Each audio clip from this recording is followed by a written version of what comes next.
और एक और बड़ी खबर आपको बताएं, स्मृति ईरानी पर राहुल गांधी पर दरअसल स्मृति ईरानी ने हमला किया है। कहा है कि मैं भगोड़े से नहीं डरती हूं। लापता एमपी के लिए अमेठी मशहूर था, अब सांसद का पता बता सकते हैं लोग। राहुल ने अमेठी के विकास के लिए कुछ नहीं किया है। स्मृति ईरानी ने फिर सवाल खड़े किए हैं। राहुल गांधी पर कड़ा हमला बोला है, कहा है कि भगोड़े से मैं नहीं डरती हूं। होता है कि अगर आज कांग्रेस का जो प्रत्याशी एक जमाने में था लेकिन अब वायनाड का हो चुका है, उनसे पूछे कि भैया बबनपुर कहाँ है, अगर वो बतला दे तो मान जाए। ये तो जनता भी जानती है कि बबनपुर कहाँ है कि वो नहीं जान पाएंगे। अमेठी लोकसभा क्षेत्र इसलिए जानते हैं क्योंकि उन्होंने ये मान लिया था कि हमें मात्र 5 साल में एक बार आना है, ऐसे ऐसे करके हाथ दिखाना है, लोगों का वोट पाना है, फिर चंपत हो जाना है।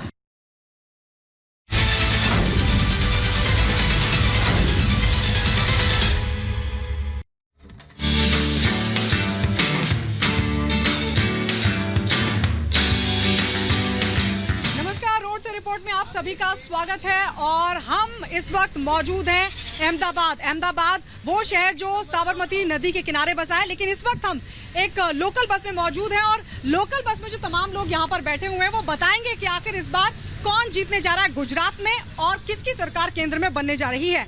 सबसे पहले तो अंकल जी आप ही बताइए, इस बार क्या लग रहा है, किसकी हवा चल रही है यहाँ? बीजेपी का एटमॉस्फेयर है भाई, बीजेपी का एटमॉस्फेयर है। अच्छा, बीजेपी का है? हाँ। ऐसा क्यों? एग्जिस्टेंस क्या है, कहाँ है ऑपोजिट पार्टी का? अच्छा। ऑपोजिट पार्टी एग्जिस्टेड ही नहीं है, फिर ये सिंगल पार्टी है। अच्छा। बीजेपी जीतने वाली है। अच्छा, कोई और पार्टी नहीं है क्या बीजेपी के अलावा? नहीं, मोदी बीजेपी अच्छी है। हाँ, बीजेपी। आप बताइए किसको जिताएंगे आप? मोदी को?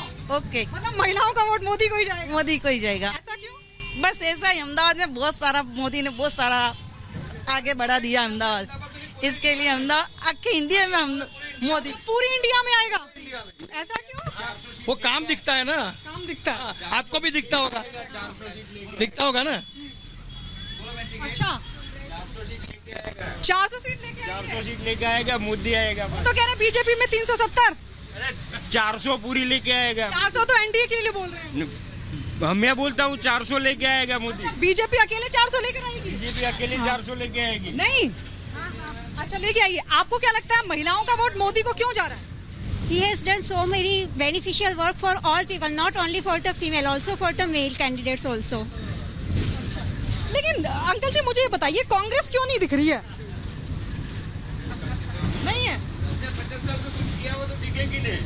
अच्छा, 25 साल में कुछ नहीं किया? तो नहीं दिखा, 75 साल में। हाँ।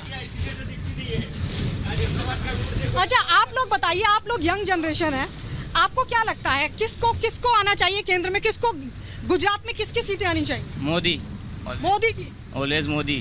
अच्छा, मोदी को आप भी केंद्र में क्यों देखना चाहते हैं? मोदी है तो सब कुछ ही है। मोदी है तो सब कुछ है। मोदी है तो मुमकिन है। या अच्छा, आंटी आप बताइए, गुजरात में 26 की 26 सीटें 2 बार से बीजेपी के खाते में जा रही है, इस बार क्या लग रहा है? वो मैं कुछ नहीं बोलने वाली, मैं कुछ नहीं बोलने वाली। ऐसा क्यों? नोटा दबाएंगे क्या? नहीं, वो सरकार चलती है, वो सबको दिखाई देता है और वो आएगा, इसमें क्या किसी को पूछने की जरूरत है? तो वोट देने में खानगी रखने की कोई जरूरत नहीं है, जो हमको बोलना जरूरत है तो किसी को मैं मेरा पापा हो तो भी नहीं बोल सकती, सबको चलिए होना चाहिए। अच्छा, चलिए, और भी आगे बहुत सारे लोग हैं, हम उनसे भी बातचीत करते हैं। भैया आप मुझे बताइए, आप पहले तो ये बताइए आप कहाँ जा रहे हैं? 16 अहमदाबाद जा रहे हैं? यहीं रहने वाले हैं? नहीं, बाहर का, कलोल। बाहर के? कलोल का। वोट देते हैं आप? हाँ, वोट देता हूँ। तो इस बार कौन जीत रहा है? मोदी आएगा, इसमें तो कोई बात ही नहीं है। मोदी आएगा? हाँ, बीजेपी की सिवा कोई सरकार है ही नहीं और कोई टिक भी नहीं सकेगी। अच्छा, मतलब बीजेपी हैट्रिक लगाएगी इस बार केंद्र में? हाँ, हैट्रिक पक्का कि इसके सिवा कोई सरकार है ही नहीं ना, कोई इसके सामने टिकने वाला। क्यों है कि मोदी के आगे कोई टिक नहीं पाएगा? क्यों? क्योंकि उनका काम भी ऐसा है, सबको इतना इतना हुआ है तो। अच्छा, चलिए, और पीछे से भी बहुत लोग बोलना चाह रहे हैं, मैं उनके पास चलती हूँ। आप तो यंग जनरेशन है, किसको जीतते देखना चाहते हैं? किसी को भी नहीं। इतना गुस्सा क्यों? किसी को भी अच्छा, किसी को भी क्यों? कोई फर्क नहीं पड़ता, कोई भी जीते? नहीं। आप तो यंग जनरेशन है, आपको ये तो तय करना पड़ेगा ना कि किसको जीतना चाहिए। उसके बारे में कुछ नहीं पता मुझे। आप बताइए भैया। मोदी जी आएंगे और बीजेपी आएगी, क्योंकि उसका रीज़न ये है कि उसने काफ़ी विकास के मामले में उन्होंने डेवलपमेंट किया है। ऐसी ऐसी जगहों पे जहाँ ट्रेनों ने 60 साल तक वहाँ पे कुछ नहीं था, वहाँ पे ट्रेनें आज चालू हुई है।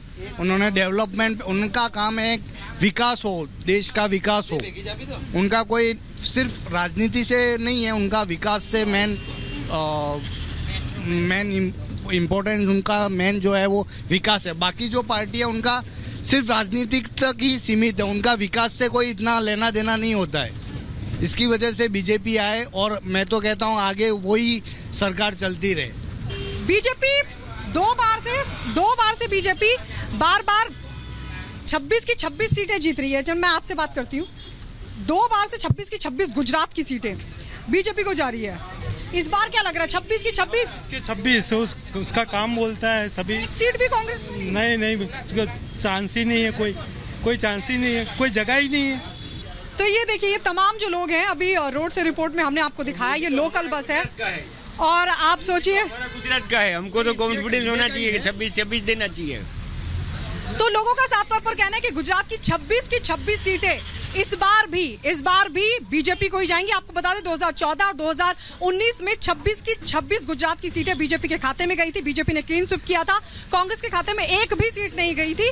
और इस बार भी लोकल बस में सवार जो तमाम यात्री हैं वो यही कह रहे हैं कि इस बार की भी गुजरात की सभी सीटें बीजेपी के नाम जाएंगी। हालांकि देखना होगा, ये 4 जून को रिजल्ट बताएगा कि आखिरकार कौन जीतता है और कौन हारता है।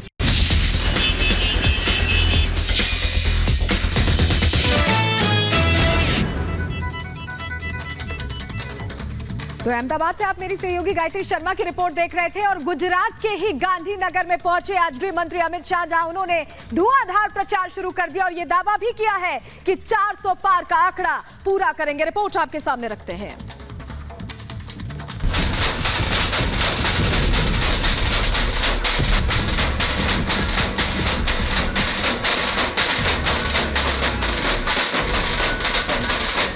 ढोल नगाड़ों की था, कार्यकर्ताओं का जोश, अमित शाह की हुंकार। 400 पार करवा माटे। अब की बार 400 पार की ओर कर रहा है केंद्रीय गृह मंत्री और बीजेपी के दिग्गज नेता अमित शाह ने गुजरात में शक्ति प्रदर्शन किया। हजारों कार्यकर्ताओं की भीड़ के साथ शाह ने रोड शो निकाला। अमित शाह गांधीनगर से वर्तमान सांसद हैं और फिर इसी सीट से बीजेपी की उम्मीदवार भी है। शाह ने रोड शो के माध्यम से खुद के लिए लोगों से वोटों की अपील की। मैं वोटर से यही अपील करता हूं, पूरे देश में मोदी जी का साथ देने का जुनून है। मोदी जी गुजरात से हैं, गुजरात की जनता भी उनको आशीर्वाद दे। गत समय से बड़ी लीड के साथ 25 की 25 सीटें जिताएं। 400 पार की ओर कर रहा है। फिर से एक बार गुजरात में 26 की 26 सीटें भारतीय जनता पार्टी जीतने जा रही है। गांधीनगर में 5.5 लाख से ज्यादा आपने जीत का अंतर रखा था, इस बार क्या टारगेट है? हम इससे भी बड़ी लीड के साथ इस बार जीतेंगे। गांधीनगर की पूरी जनता मोदी जी को तीसरी बार प्रधानमंत्री बनाने के लिए उत्साहित है। अमित शाह शुक्रवार को नामांकन दाखिल करेंगे, लेकिन उससे 24 घंटे पहले से ही शाह का प्रचार अभियान शुरू हो गया। शाह ने गुरुवार को अहमदाबाद के साणंद में रोड शो कर लोगों को बीजेपी से जोड़ने की कोशिश की। देखिए, मोदी जी जब से प्रधानमंत्री बने, नक्सलवाद पर हमने कठोर प्रहार किया है और अब नक्सलवाद पूरे देश भर में अपनी अंतिम सांसें गिन रहा है। ये बहुत बड़ी सफलता है सुरक्षा बलों की और नक्सलवाद के खिलाफ हमारी लड़ाई अंतिम चरण में आ गई। लेकिन कांग्रेस क्यों शहीद बता रही है नक्सलियों को? किस तरह की मानसिकता? उनको हमेशा 10 साल के बाद मालूम पड़ता है। शाह को देखने के लिए सड़कों के किनारे हजारों लोगों की भीड़ जमा थी। बीजेपी का दावा है कि पूरे राज्य में बीजेपी कार्यकर्ता अपने नेता को देखने और सुनने के लिए पहुंचे थे।